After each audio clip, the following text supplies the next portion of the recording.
જામખંભાળિયામાં ગુજકો મહેસૂલ દ્વારા ટેકાના ભાવે થતી મગફળીની ખરીદી બંધ કરવામાં આવી છે. ભીંડા સહકારી સેવા મંડળી દ્વારા સૂકી ખેતી કેન્દ્ર ખાતે 83 દિવસ મગફળીની ખરીદી કરવામાં આવી. ટેકાના ભાવે મગફળી વેચવા 10,307 ખેડૂતોનું રજીસ્ટ્રેશન થતાં મેસેજ દ્વારા બોલાવવામાં આવ્યા હતા.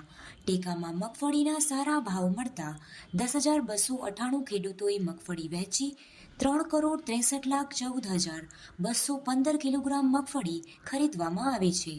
જામખંભાળિયા પંથકમાં કુલ 99.91% ખેડૂતોની મગફળી ટેકાના ભાવે મંડળી દ્વારા ખરીદવામાં આવી છે. મારું નામ ભાવિન પટેલ છે. હું ગુજકો મહેસૂલ સંસ્થામાંથી આવું છું. અહીંયા નાફેડ તથા ગુજકો દ્વારા જે ખરીદી સેન્ટરની પસંદગી કરવામાં આવી તેમાં ખંભાળિયાના અંદર શ્રી ભીંડા સેવા સહકારી મંડળીને પસંદગી કરવામાં આવી હતી. તેમને 10,307 ખેડૂતોનું મગફળીનું રજીસ્ટ્રેશન હતું. એમાંથી 10,298 ખેડૂતો આવેલા છે. ટકાવાળી જોવા જઈએ તો 99.51% ખરીદી સંપૂર્ણ થયેલ છે. 9 ખેડૂતો સ્વૈચ્છિક નથી આવ્યા અને ટોટલ કિલોમાં આંકડો જોવા જઈએ તો 3,63,14,215 કિલોની ભીંડા સેવા સહકારી મંડળીએ ખરીદી કરેલી છે સંપૂર્ણ.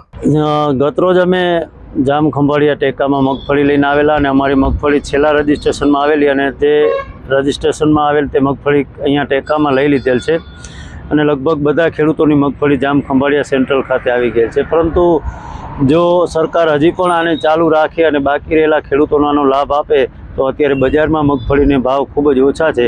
તો આ સરકાર ખરેખર ખેડૂતોની સરકાર હોય એવું ખેડૂતોને પ્રતીત થાય.